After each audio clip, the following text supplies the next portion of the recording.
Boa noite mais uma vez. Obrigado aos irmãos da música que nos aqueceram o nosso coração para pensarmos sobre Cristo e o que Ele tem sido e feito por nós. Muito obrigado por nos ajudar a lembrar de quem é Jesus para nós.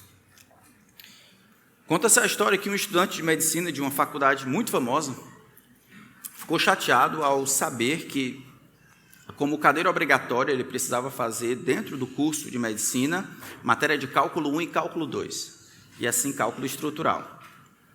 Como era fora completamente da sua área de medicina, então o aluno, chateado, foi falar com o professor, perguntando para ele: professor, que história é essa? Por que eu tenho que fazer cálculo se eu quero ser médico? E o professor disse para ele: porque cálculo salva vidas.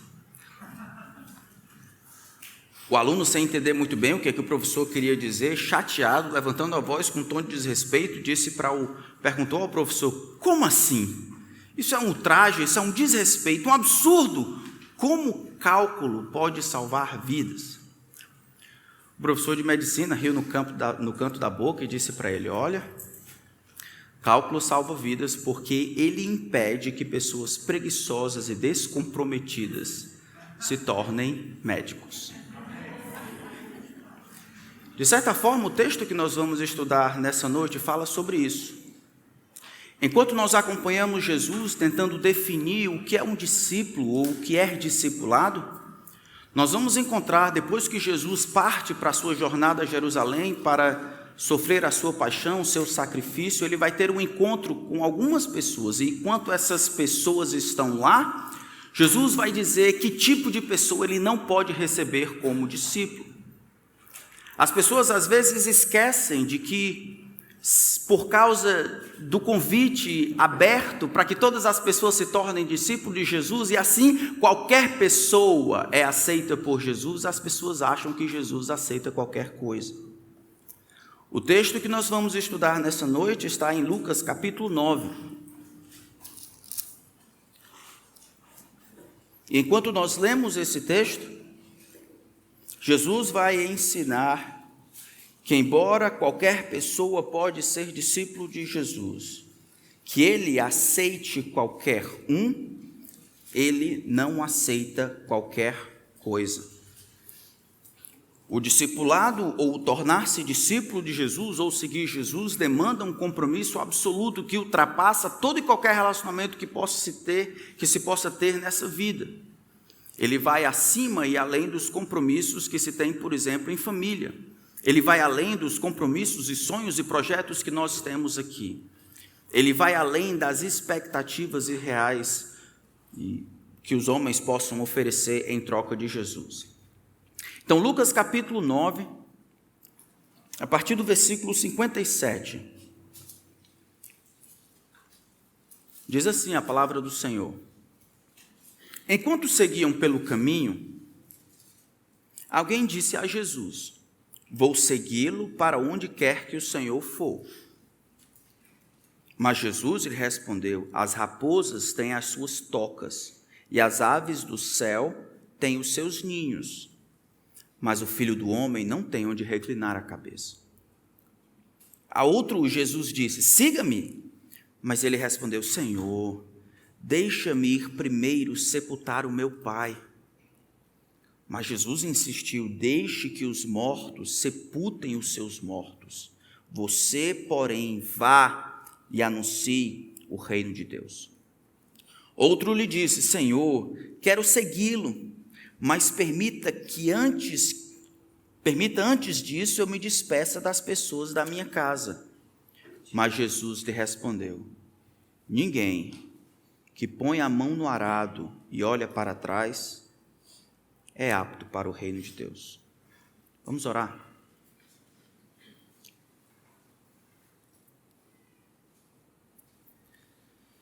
Tua palavra está aberta diante de nós, Senhor, e não é importante o que eu penso, ou o que os meus irmãos e irmãs aqui pensam, ou o que o mundo pensa. O mais importante é aquilo que o Senhor pensa.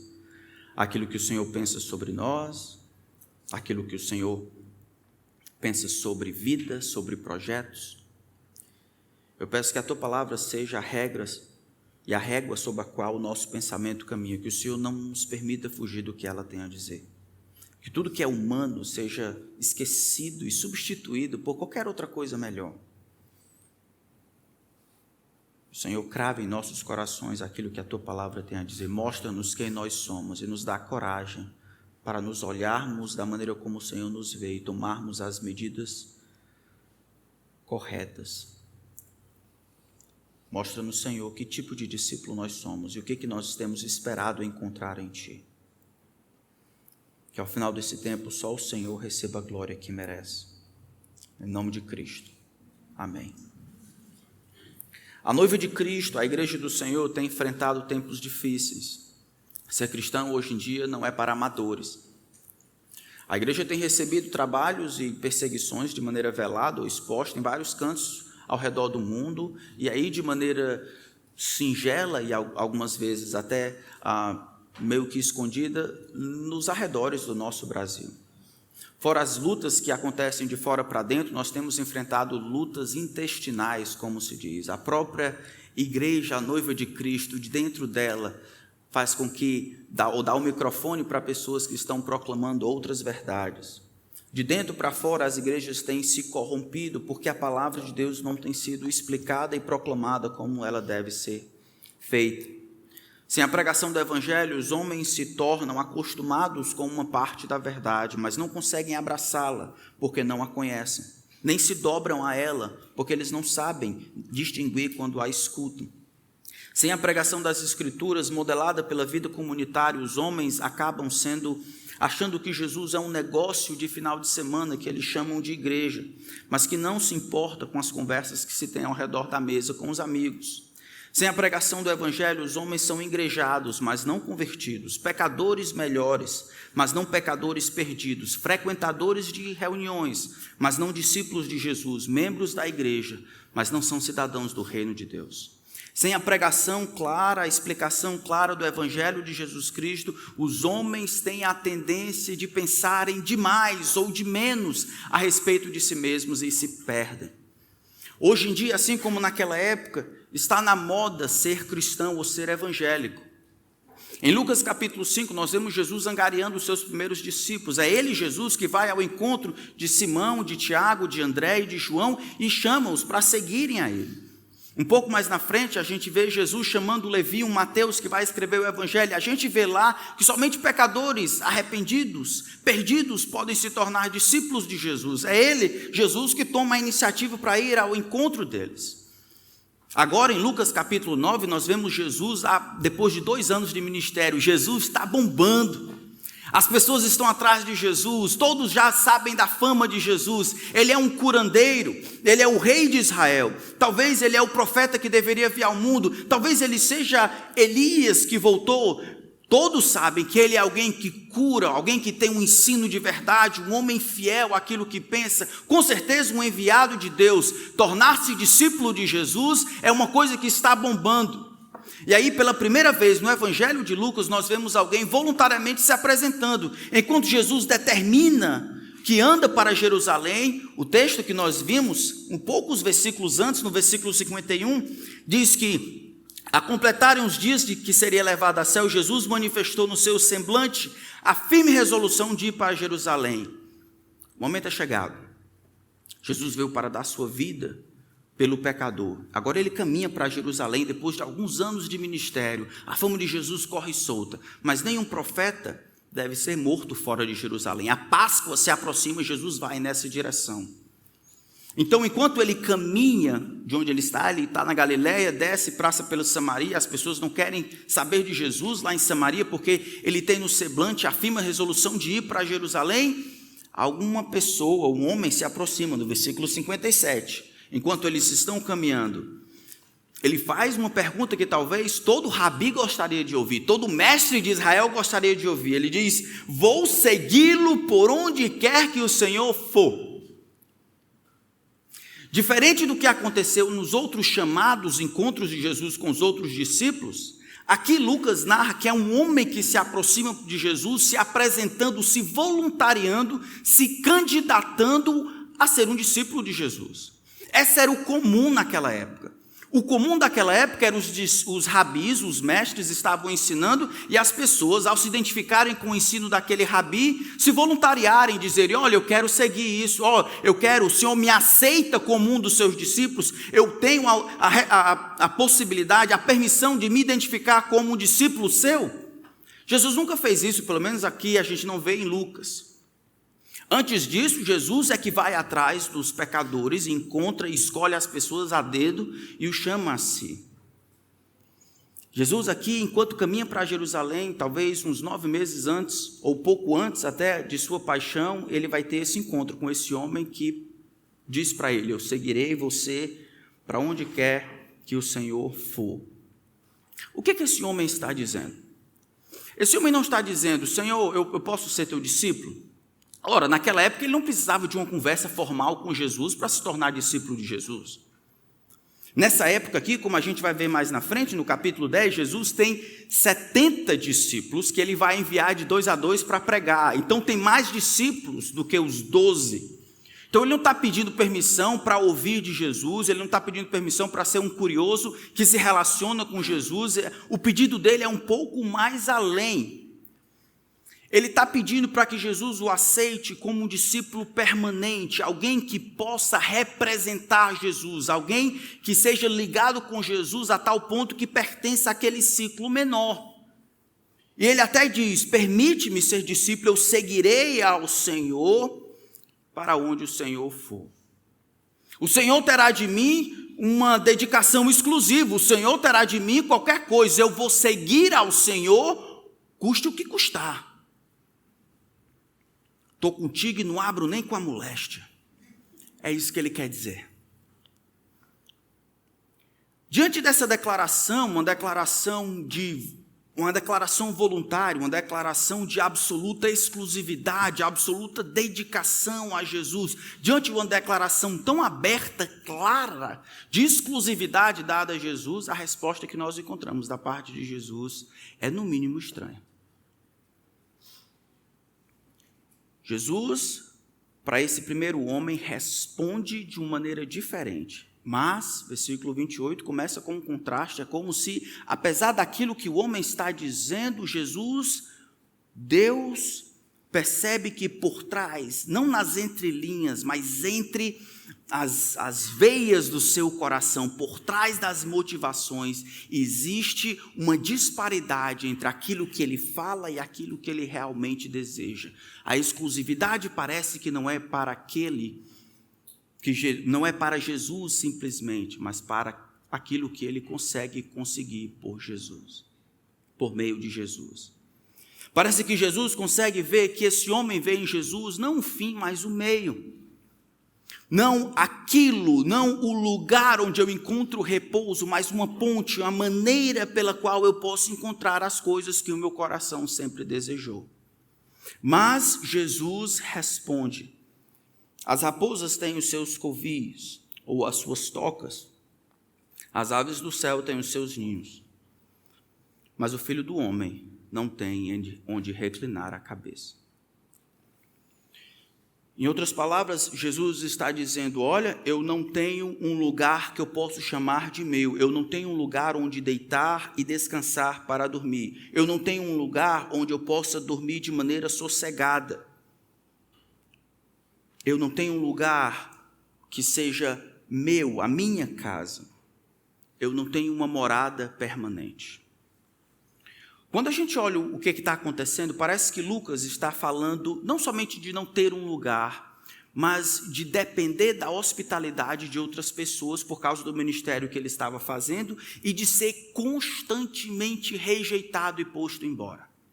Tá, Jesus começa o seu ministério em Lucas capítulo 4, ele vai pregar em qual sinagoga? Nazaré, o lugar onde ele nasceu. O pessoal jogou bola com Jesus, ali as crianças não viram Jesus falar um palavrão, nem xingar a mãe dos outros.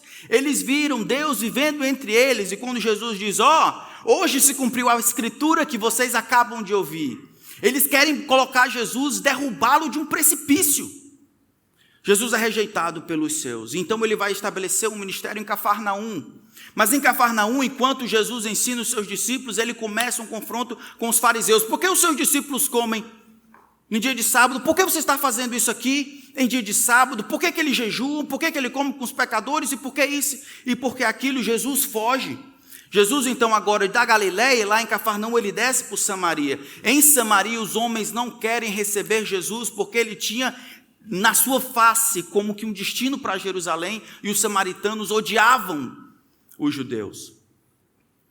Jesus está pulando de galho em galho, Jesus está sendo constantemente rejeitado, Jesus não tem um lugar onde reclinar a cabeça, Jesus tem sido perseguido, atribulado por causa daquilo que Deus chamou para ele, para fazer.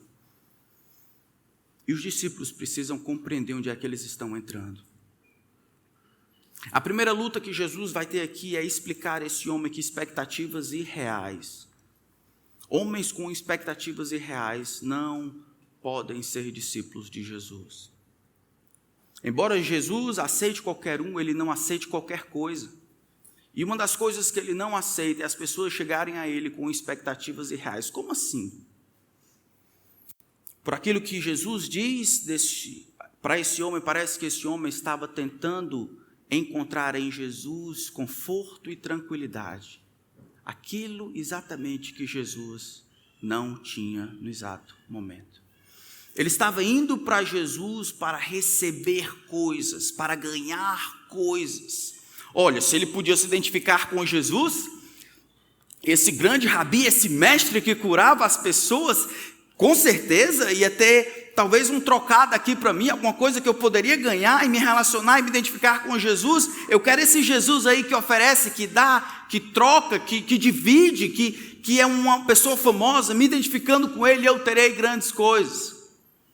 Agora, embora a fama de Jesus está bombando, Jesus mantém a honestidade clara. Olha, as raposas têm as suas tocas, as aves do céu têm seus ninhos, mas o Filho do Homem, aquele profetizado no livro de Daniel, ele não tem onde reclinar a cabeça, embora sendo dono de todo o universo. A missão que Deus deu para ele fazer, em obediência ao Pai, ele vai enfrentar perseguição, dificuldade, aflição, e os meus discípulos, seguindo os meus passos, precisam esperar a mesma coisa. Ainda hoje, irmãos, pessoas se aproximam de Jesus por coisas assim. Venha para a minha igreja, e eu vou dar um jeito no seu casamento. Às vezes as igrejas, os anúncios parece a história da irmã Jurema. Venha, e eu vou dar um nó, ou melhor, vou tirar o nó do seu casamento, o seu filho, e aí você vai entrar liso e vai ganhar muito dinheiro, como se Jesus fosse um produto. E as igrejas, em vez de ensinarem a palavra de Deus, ensinam somente prosperidade, o que podem ganhar com Jesus, como Jesus fosse alguém que tivesse que subornar as pessoas, dando prosperidade, bênção daqui para acolá. Quem quer bênção? Quem quer dinheiro? Como se Jesus precisasse lá sofrendo, precisando do amor das pessoas. As pessoas ainda hoje procuram Jesus por aquilo que Jesus pode dar, não por aquilo que Jesus é. Procuram conforto, procuram por bênçãos. E ignoram que, embora essas coisas existam e aconteçam como fruto da graça de Deus, elas não podem ser aquilo que nos atraem a Jesus. Do contrário, elas serão as coisas que mantêm a nossa fidelidade por Jesus. Aqueles que procuram Jesus por causa das bênçãos que Jesus pode dar, somente.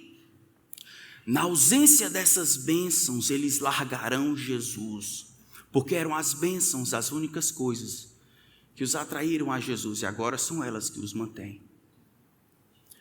Nós pensamos isso, irmãos, à torta e à direita.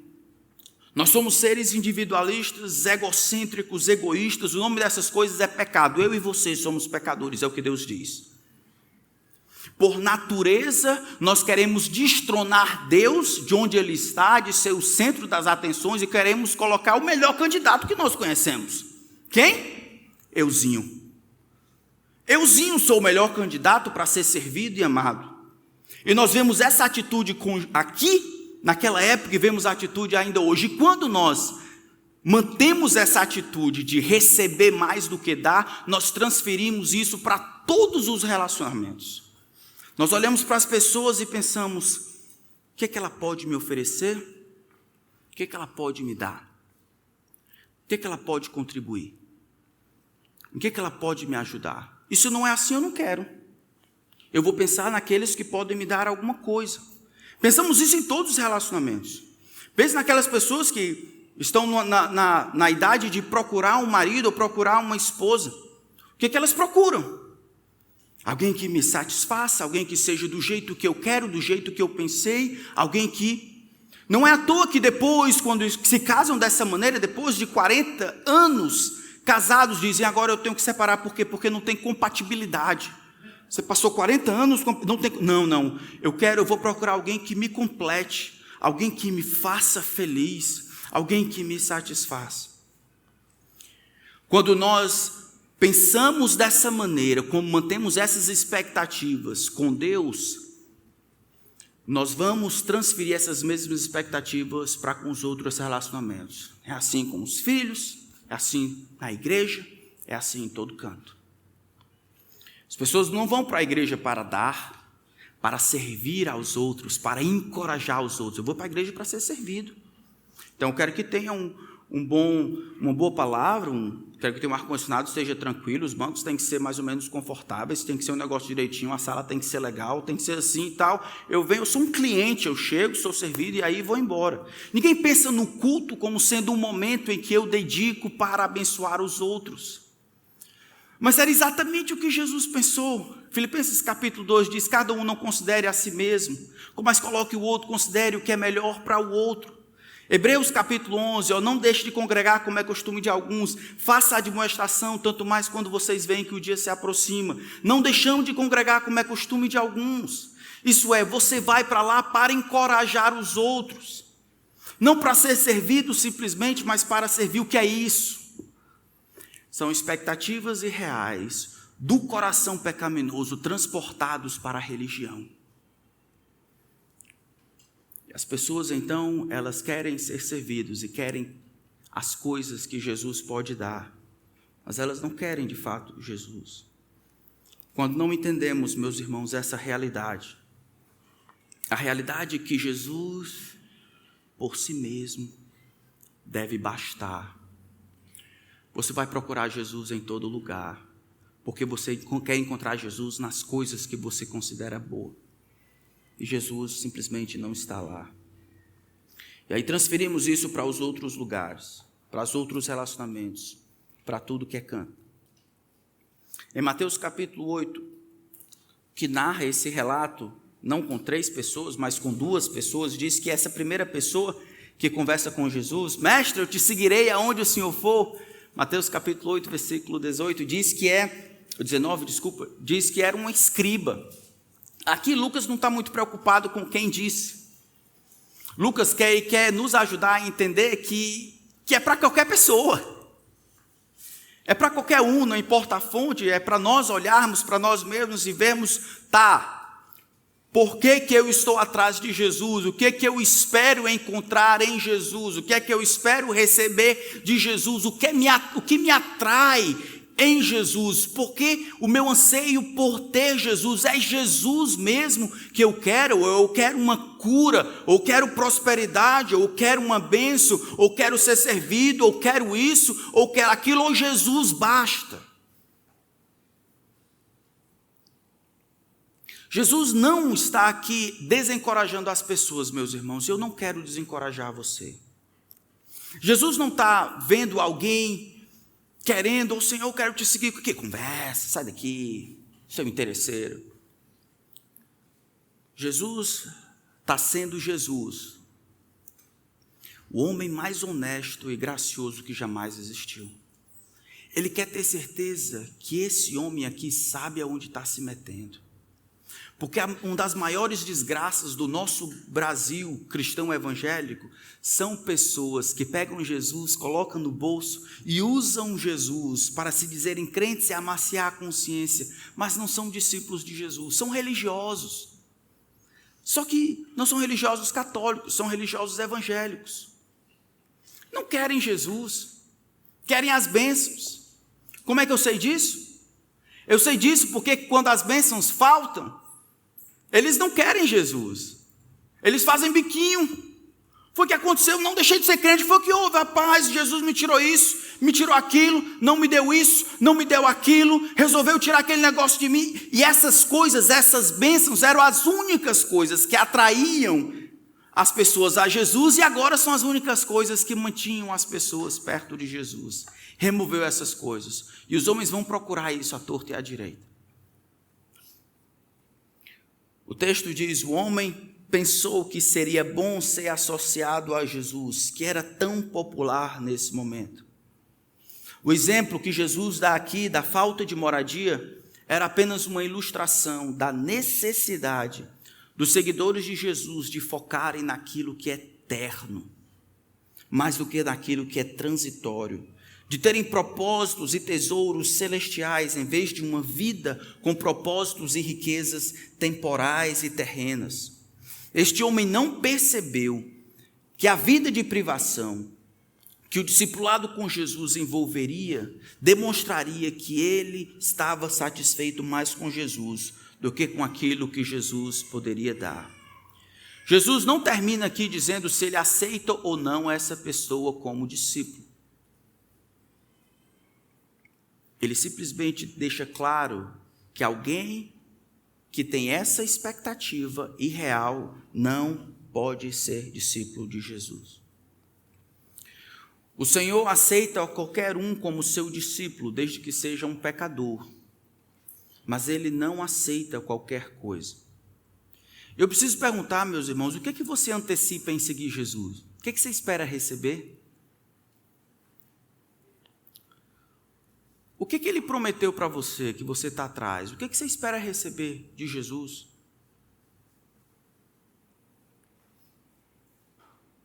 Você espera receber lutas por causa de Jesus? Ou, na verdade, o que você espera é facilidade, que Jesus vai abrir as portas, e que as coisas vão ficar melhores, e que você finalmente vai ser próspero? Embora essas coisas possam acontecer, não foi isso que Jesus de fato prometeu. Ele prometeu estar presente, sim, ele prometeu lhe dar sabedoria, ele prometeu perdoar os seus pecados, prometeu dar direção, prometeu impulsionar, consolar, encorajar você, prometeu estar presente todos os dias, prometeu sustentar você na sua mão, mas vida fácil ele nunca prometeu. Na verdade, em João capítulo 16 ele diz: no mundo tereis aflições, mas tem de bom ânimo, eu venci o mundo. Olha, quando chamaram Jesus de Beelzebul, maioral dos demônios, ele disse para os discípulos: olha, aprendam.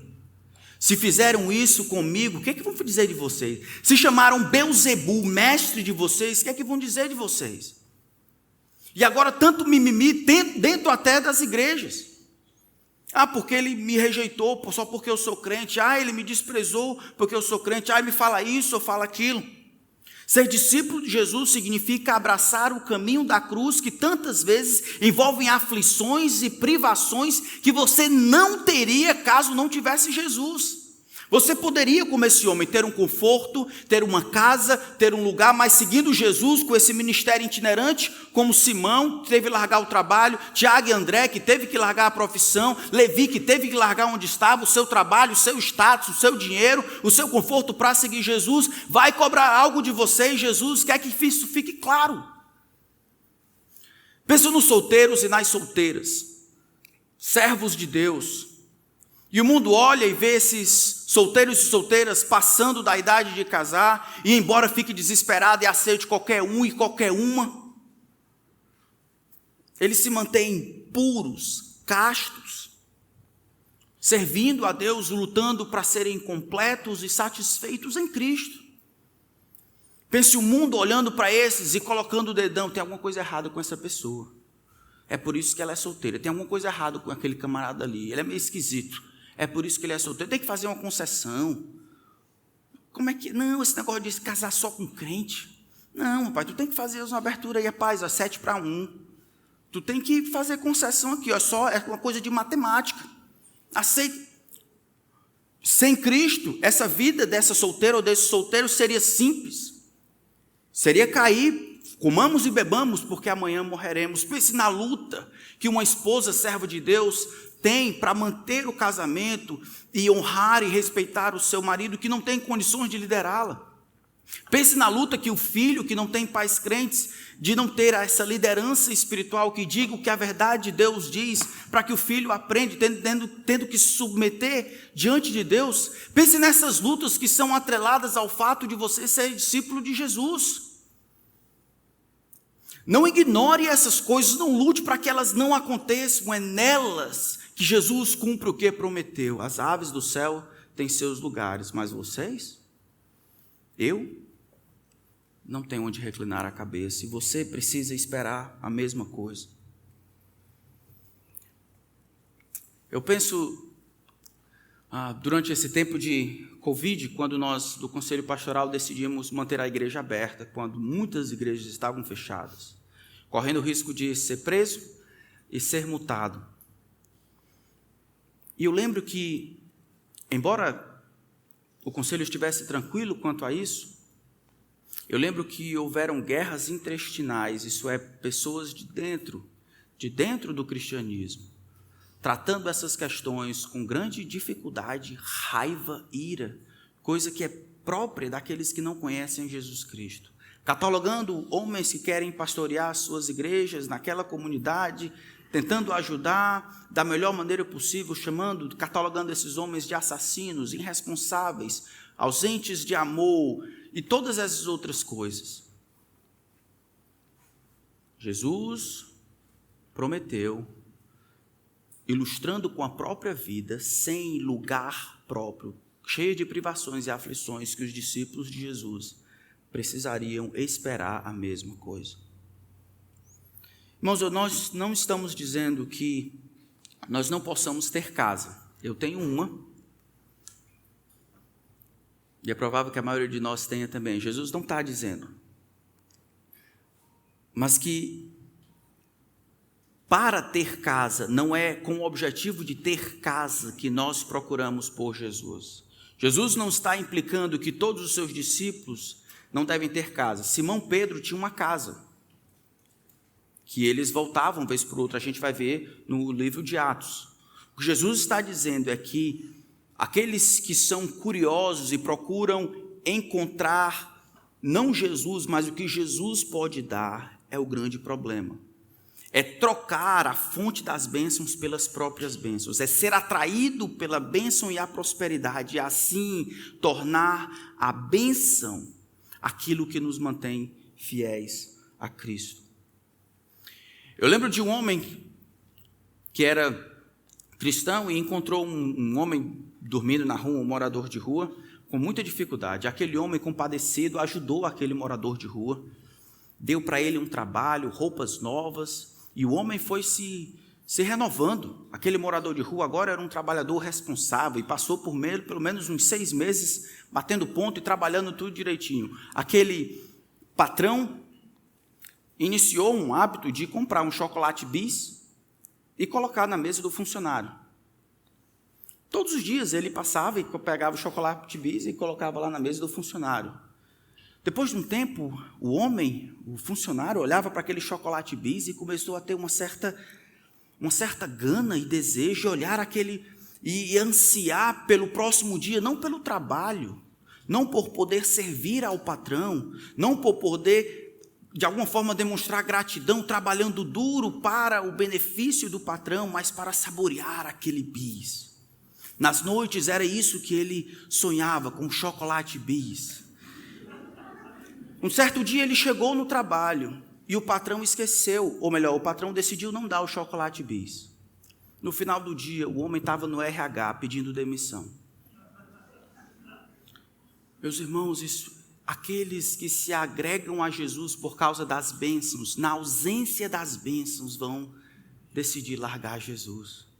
Aqueles que vão atrás de Jesus, que são atraídos pelas bênçãos de Jesus, serão somente as bênçãos de Jesus que manterão esses homens fiéis, não outra coisa.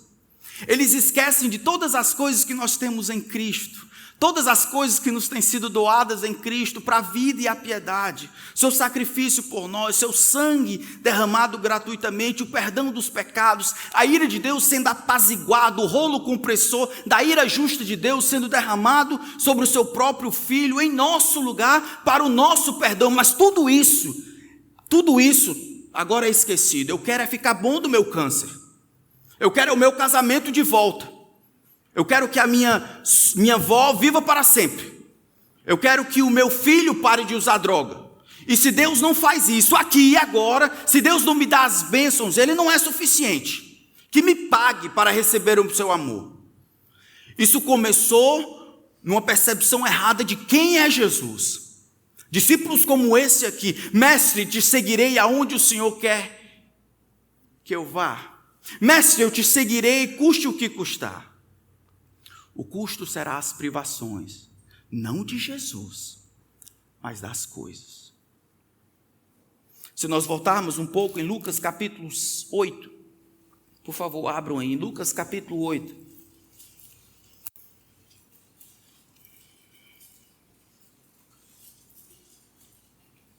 A partir do versículo 4, Jesus vai contar uma parábola. Quando uma grande multidão se reuniu, versículo 4, e pessoas de todas as cidades vieram até Jesus, ele disse, por parábola: um semeador saiu a semear. E ao semear, parte caiu à beira do caminho, foi pisada, e as aves do céu a comeram. Outra parte caiu sobre a pedra, e tendo crescido, secou por falta de umidade. Outra caiu no meio dos espinhos, e os espinhos, ao crescerem com ela, sufocaram. Outra, enfim, caiu em boa terra, cresceu e produziu a 100 por 1. Dizendo isso, Jesus explicou: quem tem ouvidos para ouvir, ouça. Verso 11, ele vai explicar o significado da parábola. Este é o significado da parábola. A semente é a palavra de Deus. Os que estão à beira do caminho são os que a ouviram, depois vem o diabo e tira-lhes a palavra do coração, para não acontecer que, crendo, sejam salvos. Os que estão sobre a pedra são os que, ouvindo a palavra, a recebem com alegria. Estes não têm raiz, creem apenas por algum tempo e na hora da provação se desviam.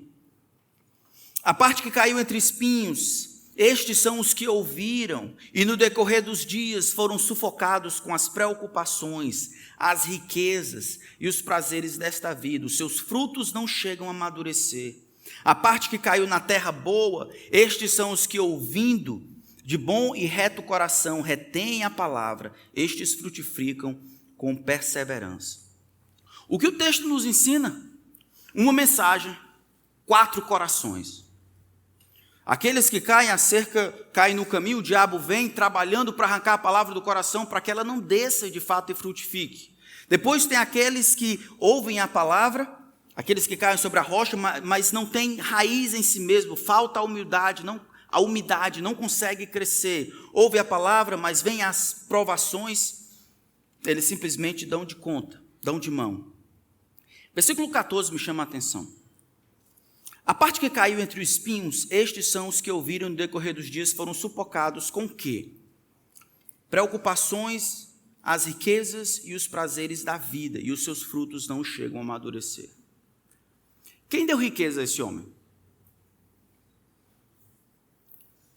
Eclesiastes vai dizer, assim como Provérbios, que é o Senhor, que pelo trabalho ou por qualquer outra razão, providencia as riquezas para os homens.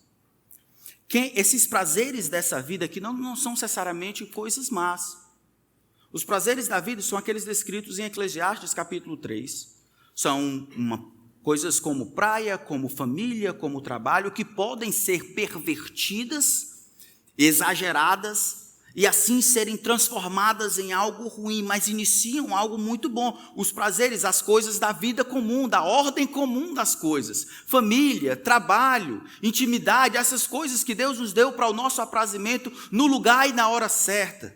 Essas coisas começam a tomar uma proporção indevida. Eles ouvem a palavra, mas eles não lidam bem com as bênçãos. E eu quero acreditar que provavelmente homens dessa estirpe aqui, desse naipe, não agregaram-se a Jesus para se tornar discípulos de Jesus, mas para utilizar Jesus para ser o seu gênio da lâmpada.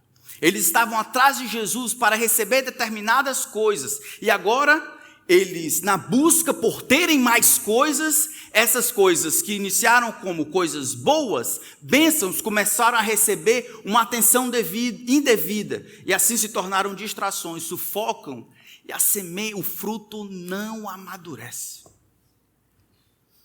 Quantos de nós já ouvimos pessoas orando por trabalho? Senhor, dá-me um trabalho, um emprego. Senhor, dá-me uma promoção.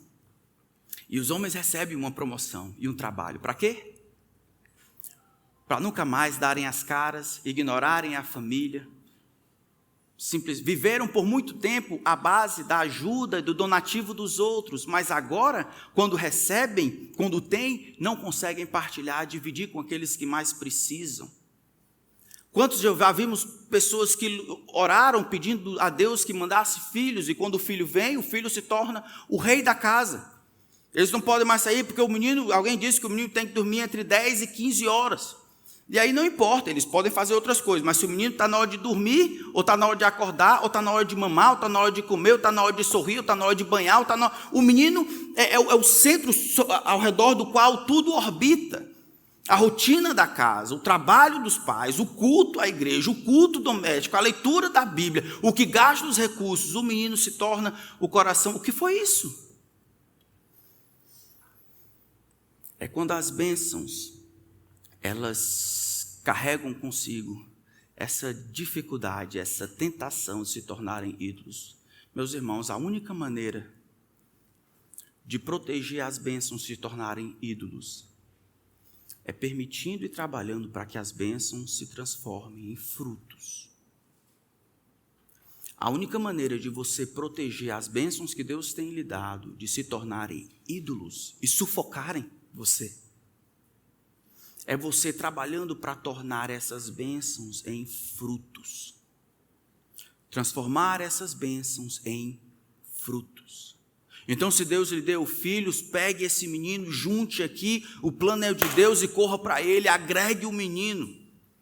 Então, se Deus lhe deu um trabalho, uma ocupação, uma promoção, lembre-se de que foi Deus que lhe deu, divida com aqueles que mais precisam, não fique se escondendo, mas seja aquele que toma a dianteira para dividir como Deus pediu de você.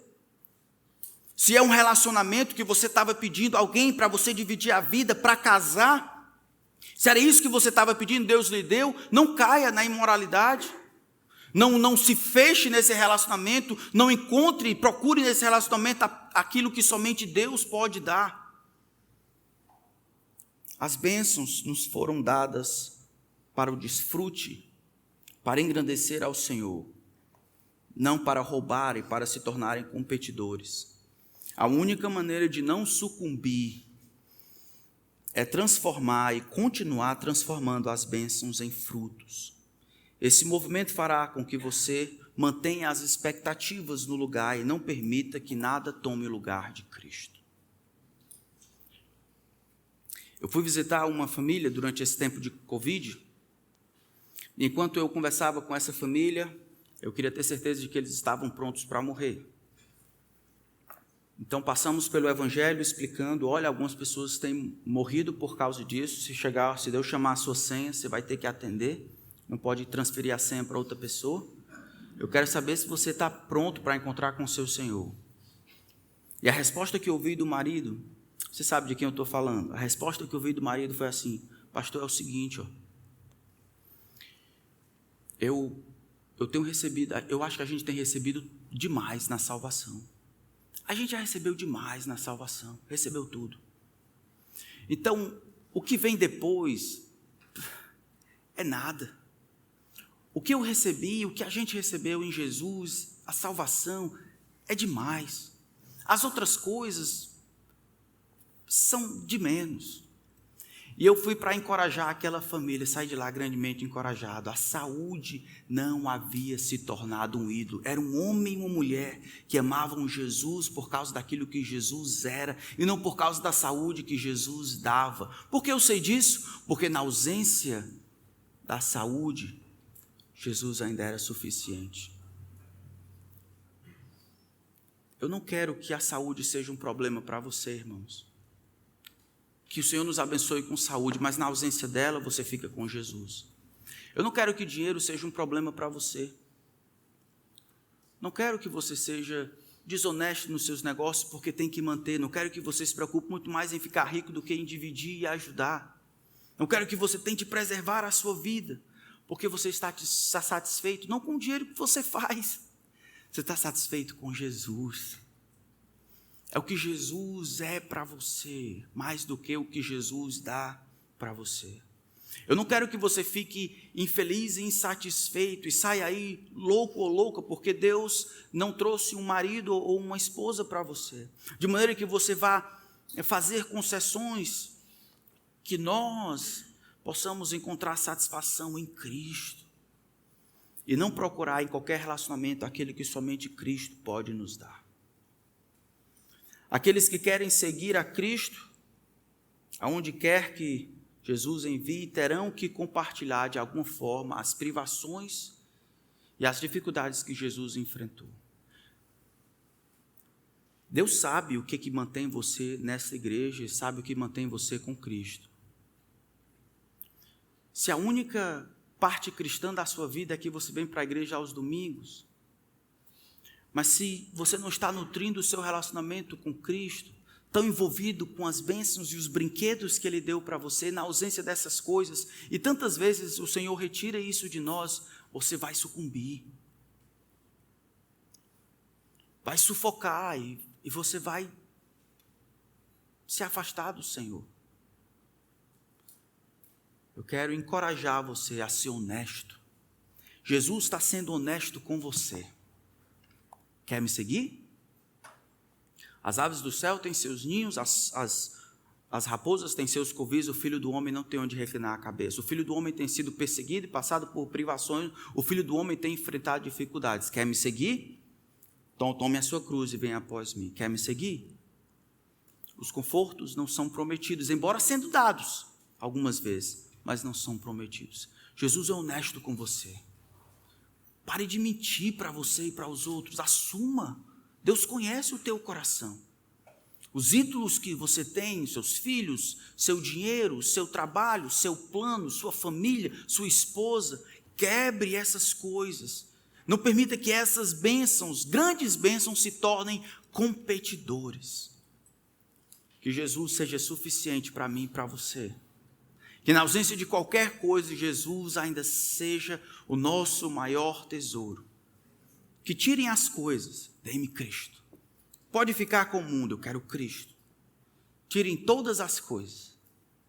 Eu estarei feliz com o meu Cristo, completo com Ele. Isso significa ser discípulo de Jesus. Não é simplesmente seguir Jesus, mas estar satisfeito com o caminho que Jesus tem traçado para nós. Então Jesus aceita qualquer um, mas Ele não aceita qualquer coisa. Vamos orar.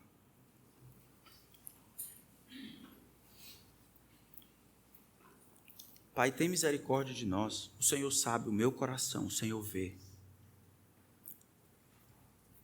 Conduz o pensamento dos teus filhos e filhas nesse momento. Julga-os, Senhor, e encoraja-os. Mostra-lhes, Senhor, o que eles têm feito, o que eles têm amado, e dá-lhes poder e graça. Porque nem eles nem eu temos poder em nós para fazer as mudanças que nós precisamos fazer. Nosso coração é uma fábrica de ídolos, as coisas boas que o Senhor nos dá. Os nossos filhos, nossas esposas, nosso trabalho, nossos dons, nossa experiência, ministério. Que o Senhor nos satisfaça, que Cristo nos satisfaça. Ajuda os meus irmãos a serem honestos. Não mentirem para si mesmos ou mentirem para os outros, mas viverem de maneira clara e honesta na presença do Senhor. Eu peço pelos meus amigos que vieram hoje, que ainda não se identificam com Cristo como discípulos, alunos dele. Essa é a mensagem que eu tenho, Senhor, para eles, essa é aquela que o Senhor me deu. O Senhor Jesus, Ele é o próprio Evangelho, que Ele ofereceu a si mesmo como oferta para aplacar a ira do Deus Todo-Poderoso. E que nada pode substituir a pessoa de Jesus. Essa é a mensagem que nós pregamos aqui. E que nós estamos comprometidos a pregar até o teu retorno. Em nome de Cristo. Amém.